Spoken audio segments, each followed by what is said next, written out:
चथो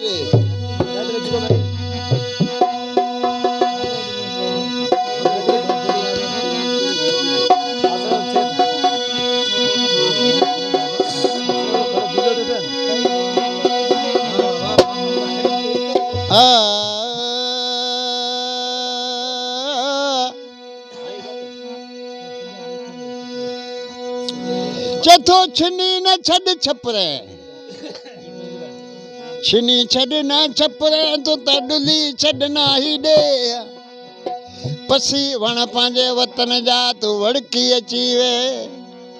ओ चथो सजण साणे यार कहना से विसरन ला अदा साईं दोस्तन जी अदा मोहब्बत हर किस्म जी हुंदी आ के एक किस्म जी कोने को दोस्त पाण भावन जा चारा जुदा थी पिया वरी अचा कण ची मिलिया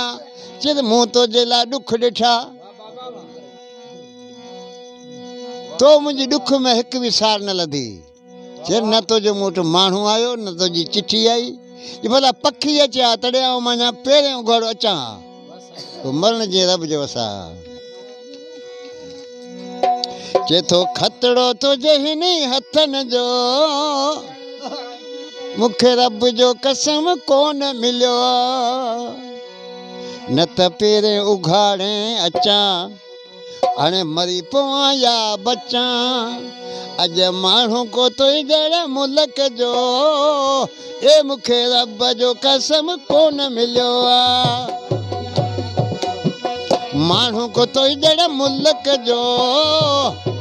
रब जो कसम कोन मिलियो न त पेरे उघाड़े अचा पोइ मरी पवां या बचा माण्हू तो जड़ मुल्क जो मुखे रब जो कसम कोन मिलियो ही खतड़ो तो जड़ हथन जो मुखे रब जो कसम कोन मिलियो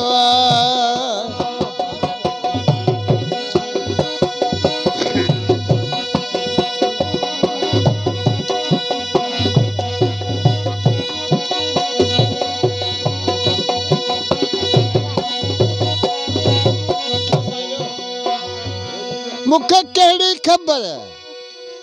ये मुश्किल दुखिया यार चिट्ठी वरी तो का मुंह ते लिखिया चे तो मुंजा महबूब यो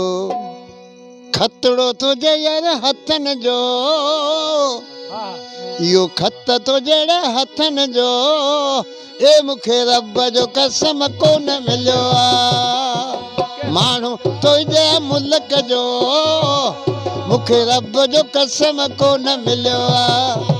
न त पेरे उघाड़े अचा पो मरी पवां या बचा माण्हू तुझे मुल्क जो मुखे रब जो कसम कोन मिलियो ही खतड़ो तुझे हथन जो मुखे रब जो कसम कोन मिलियो वाह वाह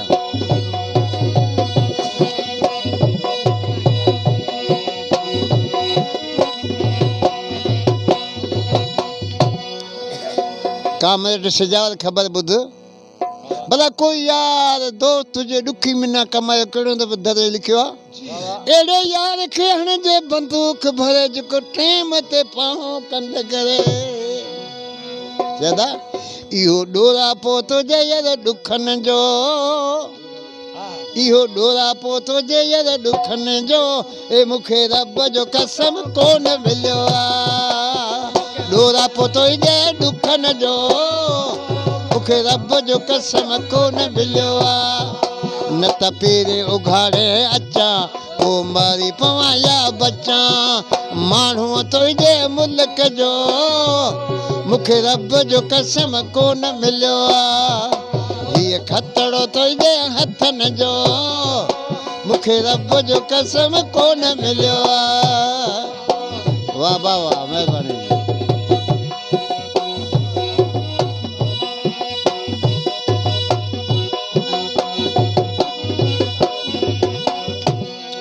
जंझी मामली ओ कंध हेठ करे यार मूं त कॾहिं कोन गुज़ारियो माण्हू त माण्हू चए थो पखी तो जे हिन कखनि जो ए मूंखे रब जो कसम कोन मिलियो आहे ही खतड़ो तुंहिंजे हथनि जो मूंखे रब जो कसम कोन मिलियो आहे न त पेरे उघाड़े अचां पोइ मरी पवां या बचां माण्हूअ तुंहिंजे मुल्क जो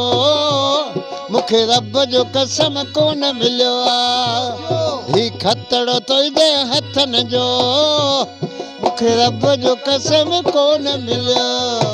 अल्लाह।